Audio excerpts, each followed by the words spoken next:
ఇటీవల మనం పలు టీవీ ఛానల్లో ఒక పొలిటికల్ అనలిస్టును తరచూ చూస్తున్నాం.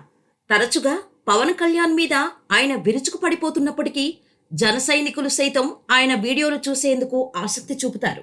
ఏది ఏమైనా ఆయన విశ్లేషణ చాలా లాజికల్గా ఉంటుందని, గతంలో చంద్రబాబు పవన్ కళ్యాణ్ ఏమన్నారు, నేడు అందుకు భిన్నంగా వారేమంటున్నారు లేదా ఏం చేస్తున్నారు అనే అంశాలను పక్కా ఆధారాలతో, ఉదాహరణలతో ఆయన చేసే విశ్లేషణతో తనదైన ఫ్యాన్ బేస్ ను ఏర్పరచుకున్నారు అనటంలో అతిశయోక్తి లేదు. ఈరోజు చింతా రాజశేఖర్ గురించి ఆయన పవన్ కళ్యాణ్ పై ఎందుకు విరుచుకుపడతారు? 2024 ఎన్నికలలో పోటీ చేస్తారా? ఒకవేళ పోటీ చేస్తే ఏ పార్టీ నుండి పోటీ చేస్తారో తెలుసుకుందాం. మీడియాలో అనలిస్ట్ చింతా రాజశేఖర్ గా చలామణి అవుతున్నా కానీ ఆయన పూర్తి పేరు చింతా రాజశేఖర్ రావు. ఆయన బాల్య స్నేహితులు నాయుడు అని, కుటుంబ సభ్యులు రాజు అని సంబోధించిన పొలిటికల్ అనలిస్టుగా రాజకీయ వర్గాలలో ఆయనని చింతా అని సంబోధిస్తారు. కావున మనం కూడా ఆయనను చింతాగానే ప్రస్తావిద్దాం. చింతా రాజశేఖర్ తండ్రి కీర్తిశేషులు చింతా కోటేశ్వరరావు గారిది కృష్ణా జిల్లా ఘంటసాల మండలం అచ్చంపాలెం గ్రామం. వారు కాపు సామాజిక వర్గానికి చెందినవారు. ఆయన రైల్వేలో senior section engineer, track maintenance engineer. తల్లి మేకావారి ఆడపడుచు. శ్రీమతి సరళాదేవి గారిది కృష్ణా జిల్లా గుడివాడ వద్ద ఉన్న బేతవోలు కాపు సామాజిక వర్గానికి చెందిన మహిళ. చింతా జననం 1966లో హైదరాబాదులో జరిగినట్టు రికార్డులలో ఉన్నప్పటికీ ఆయన తాతగారు చింతా రాఘవయ్య గారి డైరీ ప్రకారం 24/4/1965 అనేది అసలు జన్మదినం అన్నది చాలా ఆలస్యంగా తెలుసుకున్నారు. బాల్య విద్యాభ్యాసం ఫలక్నామా వద్ద ఉన్న కరుణ కేజీ హైస్కూల్ వద్ద ప్రారంభమైనప్పటికీ ఉన్నత పాఠశాల విద్య 5వ తరగతి నుండి 10వ తరగతి వరకు ఆదిలాబాద్లోని సెయింట్ జోసెఫ్స్ కాన్వెంట్ హైస్కూల్లో జరిగింది. ఆ పాఠశాల రుణం మరియు ఊహ తెలిసే సమయానికి ఆదిలాబాద్ పరిసరాలు తన వ్యక్తిత్వాన్ని రూపుదిద్దటంలో ఎనలేని ప్రభావం చూపాయి అంటారు. పూర్వీకుల స్వగ్రామం అచ్చంపాలెం మరియు ఆదిలాబాద్ అంటే ఎంతో మక్కువ అని, వాటి అనుబంధాన్ని జీవితంలో ఎన్నటికీ మరువలేనివి అని చింతా అంటూ ఉంటారు. పాఠశాల విద్య అనంతరం ఇంటర్మీడియట్ తార్నాక వద్ద ఉన్న రైల్వే జూనియర్ కాలేజీలో జరగగా పిదప ప్రోగ్రామింగ్ ఇన్ కంప్యూటర్ డిప్లొమా చేసి 1987లో కంప్యూటర్ ఆపరేటర్గా చిన్న ప్రైవేటు ఉద్యోగం మొదలుపెట్టారు. 1991 ఫిబ్రవరి 28న స్వగ్రామం అయిన అచ్చంపాలెంలో చిన్న తాతగారి మనవరాలు ప్రమీళారాణిని వివాహమాడారు. ఆయనకు 2 సంతానం, ఒక కూతురు, ఒక కొడుకు. కూతురు బ్యాంక్ అధికారి కాగా కొడుకు సాఫ్ట్వేర్ ఉద్యోగి. కూతురుని బ్యాంక్ ఉద్యోగికి ఇచ్చి వివాహం జరిపించడం జరిగింది. వివాహం పిదప 1991లో ఇంటి వద్దనే 4 కంప్యూటర్లతో ఒక డేటా ప్రాసెసింగ్ సెంటర్ ఏర్పాటు చేశారు. ఆ రోజులలో కార్వి కన్సల్టెంట్స్, సద్గురు వంటి సంస్థలకు డేటా ఎంట్రీ జాబ్ వర్క్ చేసేవారు. ఆ తరుణంలో పిదప తండ్రిగారు ఆకస్మిక మరణం, పిదప తల్లిగారి ఒత్తిడి మేరకు 1994లో రైల్వేలో కారుణ్య నియామకం పొంది జూనియర్ ట్రైన్స్ క్లర్క్గా ఉద్యోగం చేపట్టారు. అంచెలంచెలుగా పదోన్నతి పొందుతూ రైల్ నిలయంలో చీఫ్ కంట్రోలర్ పదవిలో ఉండగా 2012లో వృత్తి సంతృప్తి లేక ఉద్యోగం వదిలేశారు. ఆ పిదప కొన్నాళ్లు రియల్ ఎస్టేట్ వ్యాపారం చేశారు. ఆ తరుణంలో పవన్ కళ్యాణ్ జనసేన పార్టీ స్థాపించటం, ఆయన ఆవిర్భావ ప్రసంగం విని మంత్రముగ్ధుడై జనసేన పార్టీలో చేరడం జరిగింది. జనసేన పార్టీలో చేరింది మొదలు పార్టీ వీడే వరకు అహర్నిశలు ఆంధ్రప్రదేశ్ ప్రజలకు జనసేన ఎలా ఉపయోగపడాలి, ఎలా ప్రజాసేవ చేయాలనే అంశాలలో వందలాది సలహాలు, సూచనలు పవన్ కళ్యాణ్కు చేరవేసే ప్రయత్నం చేశారే తప్ప పవన్ కళ్యాణ్ జన్మదిన వేడుకలు చేయటం కానీ, ఫ్లెక్సీలకు పాలాభిషేకాలు చేయటం వగేరా కార్యక్రమాలు ఎన్నడూ చేయలేదు. ప్రజలకు ఉపయోగపడే వందలాది కార్యక్రమాలు రూపకల్పన చేసి అందజేసినా వాటిని అమలు చేసే దిశగా వీసమెత్తు చిత్తశుద్ధి పవన్ కళ్యాణ్ కనబరచలేదని, అందుకే జనసేన పార్టీ పవన్ కళ్యాణ్ది కాదని చింతా విశ్లేషణలలో చెబుతూ ఉంటారు. స్వగ్రామానికి బస్సు షెల్టర్. చింతా రాజశేఖర్ సామాజిక స్పృహ మెండుగా కలిగి ఉన్న వ్యక్తి. అందుకు కొన్ని ఉదాహరణలు తెలుసుకుందాం. 1995లో ఒకసారి స్వగ్రామం అచ్చంపాలెం నుండి హైదరాబాద్ వచ్చేందుకు బస్సు కోసం వేచి చూస్తూ ఉండగా ఆయనతో పాటు వేచి ఉన్న వారిలో మండు టెండలో వృద్ధులు, పిల్లలు, ఒక గర్భిణి కూడా బస్సు కోసం వేచి ఉండటం గమనించారు. ఆ రోజులలో ఆటోలు కూడా ఉండేవి కాదు. ఆర్టీసీ బస్సే శరణ్యం.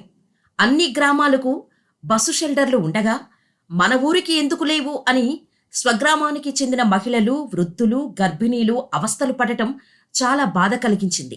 వెంటనే బంధువులతో బస్ షెల్టర్ నిర్మాణానికి ఎంత ఖర్చవుతుందో తెలుసుకొని హైదరాబాద్ చేరిన వెనువెంటనే నిర్మాణానికి అయ్యే ఖర్చు 10,000 రూపాయలు డీడీ తీసి పంపటం జరిగింది. ఇరువురు బంధువులు కొందరు తాము కూడా భాగస్వాములు అవుతామని 2/3 వంతు డబ్బును తిరిగి ఇచ్చేశారు. అలా స్వగ్రామానికి బస్సు షెల్టర్ ఏర్పడింది. కార్గిల్ యుద్ధ వీరుని తండ్రికి గౌరవం. చింతాగారికి చిన్నతనం నుండి భారత సైనికుల పట్ల ఎనలేని గౌరవం. 1999 కార్గిల్ భీకర యుద్ధం సమయంలో మనం మన సైనికుల పోరాటాన్ని సంఘీభావం తెలపాలనే ఉద్దేశంతో మువ్వెన్నెలతో కూడిన జై జవాన్ అనే నినాదం కలిగిన బ్యాడ్జిగా ధరించేవారు. మన పని మనం చేసుకుంటూ మనోభావాలను ఇలా ప్రదర్శించవచ్చు అనే ఆలోచన ఆనాటిది. ఆయన బ్యాడ్జ్ ధరించటం రైల్వే ఆఫీసులో పలువురు ఆ ఆలోచనని ప్రశంసించి వారు కూడా ధరించారు. ఆ యుద్ధంలో హైదరాబాదుకు చెందిన అమరుడు పద్మపాణి ఆచార్య వీరమరణం పొందారు. ఆ రోజుల్లోనే చింతా స్థాపించిన ఒక రెడీమేడ్ షోరూం ప్రారంభించిన సందర్భాన సన్నిహితులు అందరూ అప్పటి సంప్రదాయం ప్రకారం సినీ, టీవీ నటీమణుల చేతుల మీదుగా ప్రారంభోత్సవం చేపట్టాలని సూచించినా ససేమిరా వద్దని కార్గిల్ అమరుడైన పద్మపాణి ఆచార్య తండ్రి గారు జగన్నాథ్ ఆచార్య గారిని సన్మానించి ఆయన చేతుల మీదుగా ప్యాట్రియాట్ అనే బ్రాండ్ విడుదల చేయటం జరిగింది. ప్యాట్రియాట్ అండ్ ట్రూ ఇండియన్ అనే పేరుతో షర్ట్సు, కాటన్ ప్యాంటులు తయారు చేసేవారు. సినీ నటులకు అవసరమైన ప్రాముఖ్యత ఇవ్వకూడదు అనే అభిప్రాయం ఆ రోజుల్లోనే చింతామదిలో బలంగా ఉన్నది అనేందుకు ఇదొక నిదర్శనం. మహారాష్ట్రలోని లాతూరులో నీటి కరువు వచ్చినప్పుడు సహాయం. 2016లో మహారాష్ట్రలోని లాతూరులో తీవ్రమైన నీటి కరువు వచ్చిన సంగతి విదితమే. తాగునీటి ట్యాంకర్ వద్ద తొక్కిసలాటలో ఓ మహిళ మృతి చెందటాన్ని చింతాని తీవ్రంగా కలిచివేసింది.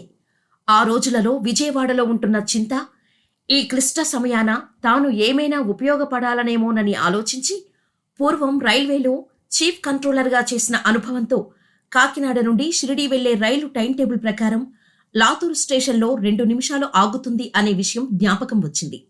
మెరుపుల ఆలోచన తట్టి కాకినాడ, రాజమండ్రి, ఏలూరు, విజయవాడ నుండి షిరిడీ వెళ్లే భక్తులు తమ వెంట అదనంగా 5 లీటర్ల నీరు తీసుకువెళ్లి లాతూరు రోడ్డు స్టేషన్లో ప్రజలకు అందజేయాల్సిందిగా విజ్ఞప్తి చేస్తూ ఫేస్బుక్లో పోస్ట్ చేయటం జరిగింది. దీనికి అనూహ్య స్పందన వచ్చి కాకినాడ, రాజమండ్రి, ఏలూరు నుండి నీరు పంపిణీ చేసేందుకు యువత మరియు స్వచ్ఛంద సంస్థలు ఆసక్తి చూపారు.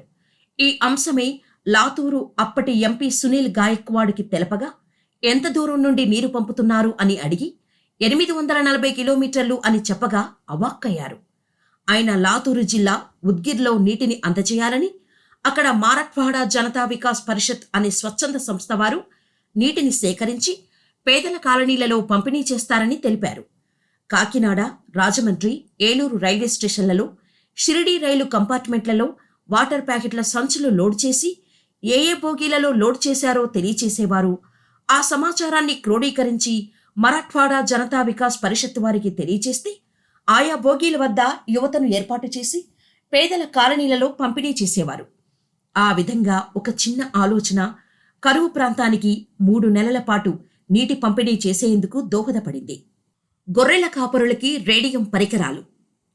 ఒకసారి చింతా బస్సులో ప్రయాణిస్తున్న వేళ చీకట్లు అలుముకున్నందున బస్సు గొర్రెల మందలోకి దూసుకెళ్లి కొన్ని గొర్రెలను చంపడమే కాకుండా కాపరి భుజానికి కూడా గాయం చేసింది. డ్రైవర్కి, కాపరికి వాగ్వాదం జరిగింది. నేను నా గొంగళి ఊపుతూనే ఉన్నాను కదా, నీవు ఎందుకు ఆపలేదు అని కాపరి అంటుండగానే గొర్రెలు అండ్ గొంగలి నలుపు రంగులో ఉన్నందున చీకటిలో కనపడలేదు అని డ్రైవర్ వాదించాడు. కాపరి బాధను చూసి ఏదైనా పరిష్కారం కనుగొనాలని ప్లాస్టిక్ విసనకర్రకు రేడియం స్టిక్కర్లు అంటించి గొర్రెల కాపురులకి ఒక విజిల్ మరియు రేడియం స్టిక్కర్ అంటించిన పరికరం అందజేయటం జరిగింది. దీనివలన కాపురులు దూరం నుంచే వాహన చోదకుల దృష్టిని ఆకట్టి ప్రమాదాన్ని నివారించవచ్చు. రైతు పూజోత్సవం. మనిషి జీవించి ఉండాలి అంటే కావాల్సిన కీలక అంశాలు గాలి, నీరు, ఆహారం. గాలి, నీరు ఆ భగవంతుడు సృష్టి అయితే మానవాళికి ఆహారం పండించే రైతు భగవత్ స్వరూపుడే. కానీ ఆ రైతుకి మానవాళి గౌరవం ఇవ్వటం అటుంచి ఈసడింపులకు గురి చేస్తున్నారు. అభిమాన హీరో సినిమా సూపర్ హిట్ అవ్వాలని యావత్ రాష్ట్రాల్లో ఫ్లెక్సీలు కట్టే యువత మనం బతికి ఉండేందుకు కావాల్సిన ఆహార ధాన్యాలు పండించేందుకు నాట్లు వేసే సమయంలో మంచి దిగుబడి వచ్చి గిట్టుబాటు ధర రావాలి అని రైతుకు శుభాకాంక్షలు తెలపాలి అనే స్పృహ లేకుండా పోయిన తరం నేటి తరం. తొలకరి సమయంలో రైతులు నాట్లు వేసే రోజులలో కానీ, ఏరువాక పౌర్ణమి రోజు కానీ సమీపంలో ఉన్న గ్రామానికి వెళ్లి పొలంలో పనిచేసే కొందరు రైతులకు నమస్కరించి వారికి లాభం వస్తుందో నష్టం వస్తుందో తెలియకపోయినా మానవాళికి ఆహారం అందించే తమ వృత్తి ధర్మాన్ని నిస్వార్థంగా నిర్వహిస్తున్నందుకు కృతజ్ఞతలు తెలిపి వారి భుజాన ఒక తువ్వాలు వేసి గౌరవించే కార్యాచరణ చేపట్టాలని జనసేన పార్టీకి 2016లో సూచించడం జరిగింది. 2017లో పార్టీ తరపున ఆచరణాత్మకంగా చేపట్టి ఇలా చేస్తే బావుంటుంది అని చూపడం కూడా జరిగింది. 2019లో స్వయానా జేడి లక్ష్మీనారాయణ గారు ఈ కార్యాచరణ చేపట్టాలని పవన్ కళ్యాణ్కు సూచించినా పవన్ కళ్యాణ్ నిర్బంధంగా తిరస్కరించడం బాధ కలిగించింది. ఆ కార్యాచరణను జాతీయ స్థాయిలో అమలు చేయాలని కాంగ్రెస్, బీజేపీ నాయకులకు సూచించగా కాంగ్రెస్ పార్టీ దానిని పరిగణనలోకి తీసుకుంది.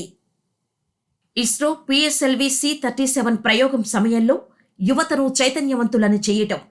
భారత అంతరిక్ష సంస్థ ఇస్రో ఒక అద్భుతమైన ఘట్టానికి తెరతీయనున్నది అనే వార్త సెప్టెంబర్ 2016లో ప్రచారంలోకి వచ్చింది.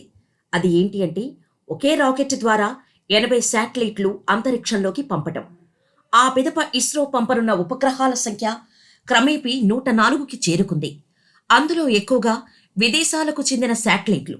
అప్పట్లో ఆంధ్రప్రదేశ్ యువత సినీ ఇండస్ట్రీలో బాలకృష్ణ 100వ సినిమా గౌతమిపుత్ర శాతకర్ణి, అలాగే చిరంజీవి 150వ సినిమా ఖైదీ నెంబర్ 150 గురించి విపరీతంగా చర్చ జరుగుతున్న వైపరీత్యం చూసి చిరాకు కలిగిన చింత ఫేస్బుక్లో ఒక పోస్టు పెట్టారు. మనం గర్వించాల్సింది సినీ నటుల మైలురాయి చిత్రాలా, లేక మన శాస్త్రవేత్తల ప్రపంచాన్నే అబ్బురపరిచే ప్రయోగమా అన్నది ఆ పోస్టు సారాంశం. యువత ఆ పోస్టుకి బాగా కనెక్ట్ అయ్యారు. రాష్ట్ర వ్యాప్తంగా బ్యానర్లు కట్టారు, ర్యాలీలు చేశారు, పాఠశాలలో పండుగలు జరుపుకున్నారు.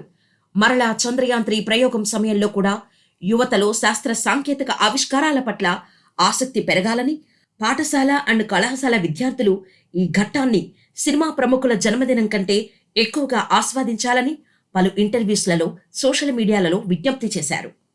యుద్ధరంగంలో భారత సైనికుల శౌర్య పరాక్రమాలపై పుస్తకం మనం మరిచిన పరమవీరులు. యుద్ధంలో అసమాన శౌర్య పరాక్రమాలు చూపిన సైనికులకి భారత ప్రభుత్వం అందించే అత్యున్నత పురస్కారం పరమవీర చక్ర. ఇప్పటి వరకు 21 మంది వీరులు ఈ గౌరవాన్ని పొందారు. ఆ మహానీయుల వీరోచిత గాథల కథలు ఆంగ్ల, హిందీ భాషలలో అందుబాటులో ఉన్నాయి, కానీ తెలుగులో అందుబాటులో లేవు. తెలుగు యువతకి ఈ వీరగాథలను అందించేందుకు చింతా సహచర మిత్రులతో కలిసి మనం మరిచిన పరమవీరులు అనే పుస్తకం కూర్పు చేశారు. ఈ పుస్తకం ముద్రించి దాని లాభార్జనతో అంబులెన్స్ సేవలు అందించాలని ఆలోచన. ఈ పుస్తకానికి పవన్ కళ్యాణ్ ముందు మాట రాస్తే యువత కొనేందుకు ఆసక్తి చూపుతారని, తద్వారా అధిక సంఖ్యలో పుస్తకాలు అమ్మకాలు జరిగి తెలుగు రాష్ట్రాలలో నియోజకవర్గానికి ఒక అంబులెన్స్ అందుబాటులో ఉండేలా కార్యాచరణ రూపొందించడం జరిగింది. పుస్తకం కూర్పు పూర్తయిన పిదప 2016లో పవన్ కళ్యాణ్ కార్యాలయాన్ని సంప్రదించడం జరిగింది. తొలుత శంకర్ గౌడును సంప్రదించగా ఆలోచన బావుందని, అయితే మీడియా ఇన్ఛార్జ్ హరిప్రసాద్ను సంప్రదించమని కోరారు. మీడియా హరిప్రసాద్ ముందు ఈ ప్రస్తావన పెట్టగానే అద్భుతమైన ఆలోచన అని, అంబులెన్స్ ఖరీదు ఎంత, ముద్రణ ఖర్చు ఎంత అన్ని వివరాలు ఈమెయిల్ చేయమని ఆయన మెయిల్ ఐడి ఇవ్వటం జరిగిందని చింతా చెప్పారు. వెనువెంటనే పలు మారుతి షోరూంల నుండి అంబులెన్స్ కొటేషన్లు మరియు ముద్రణ ఖర్చు కొటేషన్ పంపడం జరిగింది. ఈ కార్యాచరణలో డబ్బు లావాదేవీలు ఉన్నందున ఆర్థికపరమైన అండ్ బ్యాంకు లావాదేవీల కోసం పార్టీ మరో వ్యక్తిని నియమించుకొని కార్యాచరణ చేపట్టవచ్చు అని కూడా చింతా అన్నారు. ఆ పిదప పలుమార్లు హరిప్రసాద్ను సంప్రదించిన చింతాని కసురుకోవటం జరగగా ఆయన ప్రయత్నం విరమించుకున్నారు. 2 సంవత్సరాల పిదప పార్టీలో రాధామాధవ్ అనే వ్యక్తి చేరినప్పుడు ఈ విషయం తెలుసుకొని వివరాలు కోరారు. పూర్తి వివరాలు అందచేయటంతో పాటు ఈ పుస్తకం వలన యువతకి భారత సైనికుల త్యాగాలు, శౌర్య పరాక్రమాల గురించి తెలుసుకునే అవకాశం కలుగుతుంది. అలాగే పుస్తకం కొన్న యువకుడు ఒక అంబులెన్స్ కూత వేస్తూ వెళ్ళినప్పుడు ఆ అంబులెన్స్లో ఉన్న వ్యక్తి ప్రాణాలు కాపాడేందుకు నా వంతు సహకారం కూడా ఉన్నది అన్న భావన, ఆత్మసంతృప్తి కలిగి సమాజం పట్ల బాధ్యత పెరుగుతుంది. కావున పవన్ కళ్యాణ్ ముందు మాట రాస్తే బావుంటుంది అని చెప్పారు చింత. ఆ సమయంలో పవన్ కళ్యాణ్ భీమవరంలో ఉన్నందున పుస్తకం తీసుకొని భీమవరం రావాలని కబురు పంపారు. మర్నాడు భీమవరం చేరుకుని పవన్ కళ్యాణ్ బస చేసిన గది వెలుపల వేచి ఉండగా మీడియా హరిప్రసాద్ వచ్చి రాధామాధవ్ను ఇతను ఎందుకు వచ్చాడు అని అడిగాడు. దానికి సమాధానంగా పవన్ కళ్యాణ్కు ఈయనకు పుస్తకం అండ్ అంబులెన్స్ కాన్సెప్ట్ వివరించారని, ఆయన ఆసక్తి చూపి పిలిపించమని చెప్పగా వచ్చారని సమాధానం చెప్పారు. అప్పుడు మీడియా హరిప్రసాద్ హఠాత్తుగా పవన్ కళ్యాణ్ గదిలోకి వెళ్లి ఏదో గుసగుస చెప్పిన పిదప మమ్మల్ని లోనికి పంపారు. ముందు రోజు ఆసక్తి చూపిన పవన్ కళ్యాణ్ విషయం వినకుండా ఫోటో దిగి పంపేశారు. దీనిని బట్టి సమాజానికి ఉపయోగపడే అంశాలలో సలహాలు, సూచనలు స్వీకరించే ఆసక్తి, చిత్తశుద్ధి పవన్ కళ్యాణ్కు ఉన్నదా లేదా అని అనుమానం మొదలైంది. కన్యాకుమారి నుండి కార్గిల్ వరకు బైక్ ర్యాలీ. 2016లో కాశ్మీరు లోయలో ఉగ్రవాది బుర్హాన్ వణిని భద్రతా దళాలు కాల్చి చంపిన పిదప కొందరు స్థానికులు విధ్వంసాలకు దిగారు. కాశ్మీర్లో భారీగా అల్లర్లు జరుగుతున్న సమయంలో సైనికులపై స్థానికులు దాడులు చేయటం మొదలుపెట్టారు. సైనికులకి సంఘీభావం తెలపాలనే ఉద్దేశం ఉన్నవారు కన్యాకుమారి నుండి కార్గిల్ వరకు బైకు ర్యాలీ చేపట్టాలని ఫేస్బుక్లో పోస్టు పెట్టడం జరిగింది. ఆ ఆలోచనకు సానుకూలంగా స్పందించిన 15 మంది యువకులతో ఆగస్టు 15, 2016న కన్యాకుమారి నుండి కార్గిల్ వరకు సెల్యూట్ అవర్ సోల్జర్స్ పేరుతో యాత్ర చేపట్టి విజయవంతంగా పూర్తి చేయటం జరిగింది. కాశ్మీర్లో అవంతిపురాలో ముష్కరులు మా బృందంపై దాడి కూడా చేశారు. స్థానిక పోలీసులు మరియు ఆర్మీ మిత్రుల సమన్వయంతో గురుద్వారాలో రాత్రి తలదాచుకొని మర్నాడు సైన్యం వాహనాల పహారా మధ్యన క్షేమంగా జమ్మూ చేరుకోవటం జరిగింది. అక్కడ నుండి క్షేమంగా ఎవరిళ్లకు వారు చేరుకున్నారు. చేనేత వస్త్రాలు ధరించాలని జనసేన పార్టీకి ఈమెయిల్. చేనేత వస్త్రాల అమ్మకాలు ప్రోత్సహించాలంటే ప్రజలు ఏటా కనీసం ఒక పండుగకు చేనేత వస్త్రాలను కొనాలనే కట్టుబాటు ఉంటే బావుంటుంది అనే ఆలోచన వచ్చింది. ఇదే ఆలోచన జనసేన పార్టీ కార్యాలయానికి డిసెంబర్ 23, 2016న ఈమెయిల్ చేయటం జరిగింది. ఈమెయిల్ చేసిన కొన్ని రోజులకే చేనేత వస్త్రాలకు తాను బ్రాండ్ అంబాసిడర్గా ఉంటానని పవన్ కళ్యాణ్ ప్రకటన చేశారు. అయితే పవన్ కళ్యాణ్ ఆ ప్రకటన పిదప ఒక్కసారి కూడా చేనేత వస్త్రాల ఎగ్జిబిషన్కు హాజరవటం కానీ, చేనేత వస్త్రాలు ధరించాలని కానీ పిలుపు ఇవ్వలేదు. కీర్తిశేషులు పెంగళి వెంకయ్య గారి గౌరవార్థం దేశంలోని అతిపెద్ద జెండా ఏర్పాటు. మన జాతీయ జెండా రూపకర్త కీర్తిశేషులు పెంగళి వెంకయ్య గారు. ఆయనకి నేటి వరకు సముచిత గౌరవం దక్కలేదు. ఆయన గౌరవార్థం దేశంలోనే అతిపెద్ద జెండా ఆయన గ్రామంలో ఏర్పాటు చేసి అంతకు సమానమైన జెండా కానీ, అంతకు మించిన జెండా కానీ మరెక్కడా ఏర్పాటు చేయరాదని నేషనల్ ఫ్లాగ్ కోడ్ నందు నమోదు చేస్తే దేశంలో అతిపెద్ద జెండా శాశ్వతంగా కీర్తిశేషులు పెంగళి వెంకయ్య గ్రామంలో రెపరెపలాడుతూ ఉంటుంది. ఈ అంశాన్ని జనసేన పార్టీ తరపున ప్రతిపాదించామని పలుమార్లు విజ్ఞప్తి చేసినా పార్టీ స్పందించలేదు. ఎన్నికల పిదప ఈ అంశాన్ని పోచా బ్రహ్మానందరెడ్డి గారి దృష్టికి తీసుకురాగా ఆయన ఈ అంశాన్ని లోక్సభలో ప్రస్తావించారు. అన్ని కులాలకు కలిపి ఒకే వేదికపై కార్తీక వనభోజనాల సంస్కృతి. ఆంధ్రప్రదేశ్లో కార్తీక మాసంలో వనభోజనాలు చేసే సంస్కృతి ఉంది. అయితే ఈ వేదికలు కులపరంగా జరుగుతూ ఉన్నాయి. అన్ని కులాలు ఒకే చోట కలిసి విందు చేసే సంప్రదాయమైతే బావుంటుంది అని జనసేన పార్టీకి సర్వజన సహపంక్తి కార్తీక వనభోజనాలు అనే ఆలోచన సూచించడం జరిగింది. 2017లో ఈ ఆలోచనని పశ్చిమ గోదావరి జిల్లాలో ఔత్సాహికలో అమలు చేశారు. 2018 సమయానికి ఈ ఆలోచన నచ్చి చాలా చోట్ల అమలు చేసేందుకు ఏర్పాట్లు చేసుకున్నారు. ఓ విధంగా జనసేన పార్టీ మొదటి సిద్ధాంతాన్ని కులాలని కలిపే ఆలోచన విధానం ఆచరాత్మకంగా చేసి చూపటమే. ఈ విషయం తెలిసిన నాదెళ్ల మనోహర్ కార్యక్రమాలన్నీ ఆపివేయాలని పవన్ కళ్యాణ్ కు చెప్పటం, ఆయన జనసేన పేరున కానీ పవన్ కళ్యాణ్ పేరున కానీ వనభోజనాలు చేపట్టకూడదని పవన్ కళ్యాణ్ ట్వీట్ చేయటం జరిగిపోయి అలా ఆ కార్యక్రమాలు ఆగిపోయాయి. దీనిని బట్టి పవన్ కళ్యాణ్ కు తన సిద్ధాంతాలు అమలు పట్ల వీసమెత్తు చిత్తశుద్ధి లేదని నిరూపితమవుతోంది. రీకాల్ చట్టం కోసం మన దేశంలో రాజకీయ నాయకుల ఆగడాలు, అవినీతి పెచ్చరిల్లిపోవటానికి ఏకైక కారణం ఒక్కసారి ఎన్నికైతే 5 సంవత్సరాల పాటు ఎవరూ టచ్ చేయలేరు అనే అధికారం, భరోసా. ఇదే లేకపోతే రాజకీయాలలో రౌడీయిజం, దౌర్జన్యం, అవినీతి వంటివి సమసిపోతాయని, ముఖ్యంగా రాజకీయాలలో ధన ప్రభావం పూర్తిగా సమసిపోయి సేవా తత్పరత ఉన్నవారు మాత్రమే రాజకీయాలలోకి వస్తారని ఒక రీకాల్ చట్టం ముసాయిదా తయారు చేసి పవన్ కళ్యాణ్ కార్యాలయం చుట్టూ తిరగటం జరిగింది. మొదట్లో పట్టించుకోని సిబ్బంది రాధామాధవ్ దృష్టికి తీసుకువెళ్లగా పవన్ కళ్యాణ్ పోలవరం పర్యటనలో ఉన్నప్పుడు ఆ ముసాయిదాని అర్జెంటుగా తీసుకురమ్మన్నారు. నేటికి పవన్ కళ్యాణ్ నా రీకాల్ చట్టం ముసాయిదాలోని వాక్యాలు తన ప్రసంగాలలో వాడతారే తప్ప ఆచరణ దిశగా చిత్తశుద్ధి చూపలేదు. ఆంధ్రప్రదేశ్ కి ప్రత్యేక హోదా సాధించటం జీవితాశయం. ఆంధ్రప్రదేశ్ రాష్ట్ర విభజన సమయంలో పరిశ్రమలన్నీ తెలంగాణలోనే ఉండిపోయినందున ఆంధ్రప్రదేశ్ యువతకి ఉద్యోగ ఉపాధి వ్యాపార అవకాశాలలో తీరని లోటు ఉంటుందని, దానిని అధిగమించటానికి ఆంధ్రప్రదేశ్లో భారీ ఎత్తున పరిశ్రమల ఏర్పాటు జరగాలని, పారిశ్రామికవేత్తలు ఆంధ్రప్రదేశ్లో పెట్టుబడులు పెట్టాలంటే పన్ను రాయితీలకు అవకాశం కల్పించేందుకు 5 సంవత్సరాల ప్రత్యేక హోదా ఇస్తానని కాంగ్రెస్ ప్రతిపాదించగా 5 కాదు 10 సంవత్సరాల ప్రత్యేక హోదా ఇస్తామని బీజేపీ ప్రతిపాదించిన సంగతి అందరికీ తెలిసిన అంశమే. ఎన్నికలలో ఓట్లు వేయించుకొని గెలిచిన పిదప బీజేపీ ప్రత్యేక హోదా ఇవ్వటం కుదరదని చెప్పగా ప్రత్యేక హోదా వద్దు, ప్యాకేజీ చాలునని చంద్రబాబు అసెంబ్లీ తీర్మానం బాధాకరం.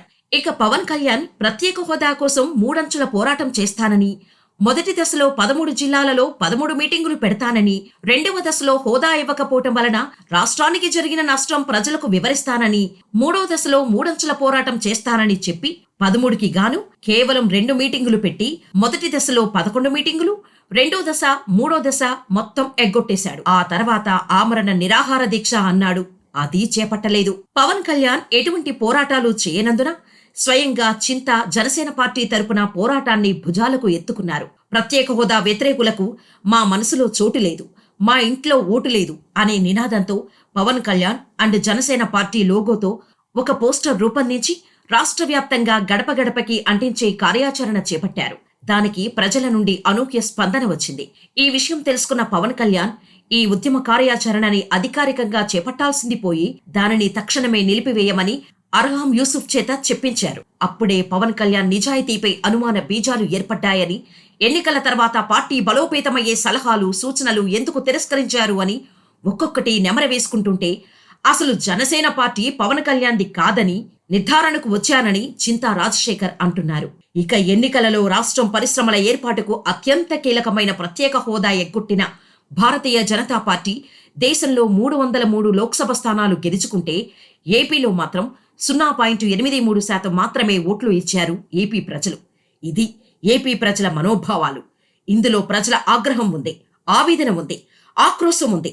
ఇది ప్రజల ఆత్మగౌరవానికి భంగం కలిగించిన బీజేపీకి ఏపీ ప్రజల తీర్పు.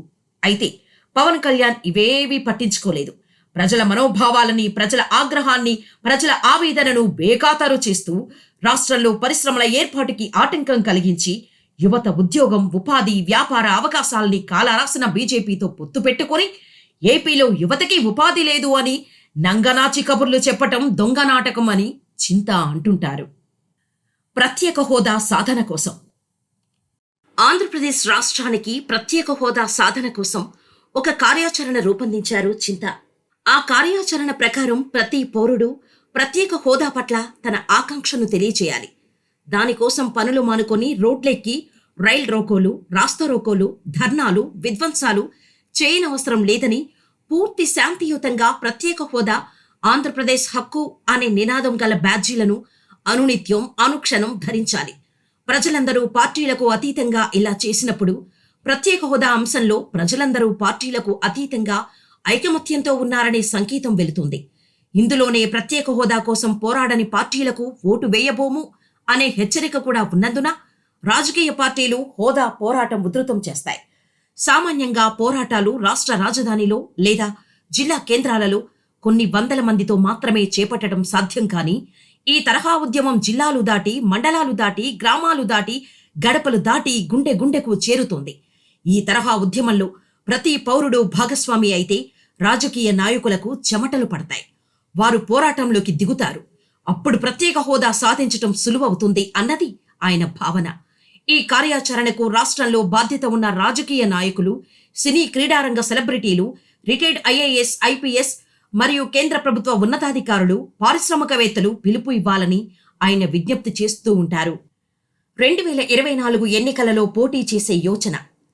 ప్రస్తుతం ఉన్న పరిస్థితులలో వైసీపీ, టీడీపీ, జనసేన పార్టీల నుండి టికెట్టు సాధించడం అంత తేలికైన అంశం కాదు.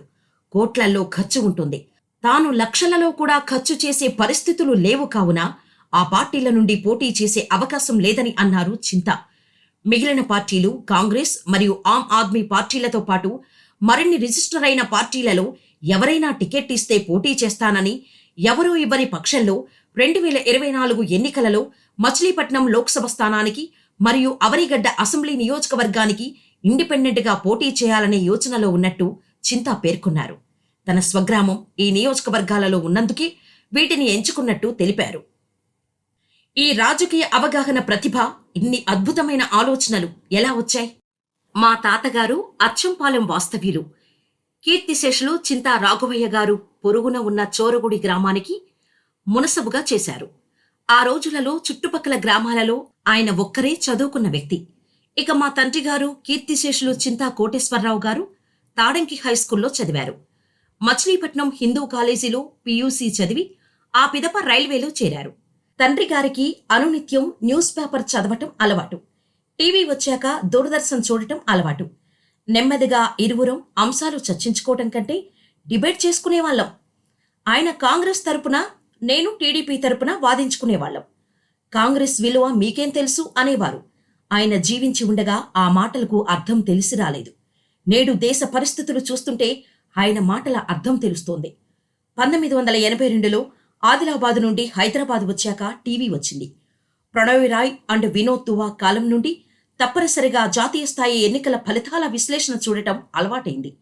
రాజకీయాల పట్ల ఆసక్తికి ఏకైక కారణం మా తండ్రి తాతల జీన్స్ ప్రభావం వలన వారి నుండి పుణికి జన్మతః అలవడిన గుణం అయి ఉండొచ్చు. అంతేకాని తనకంటూ వేరే ప్రతిభ ఏమీ లేదు.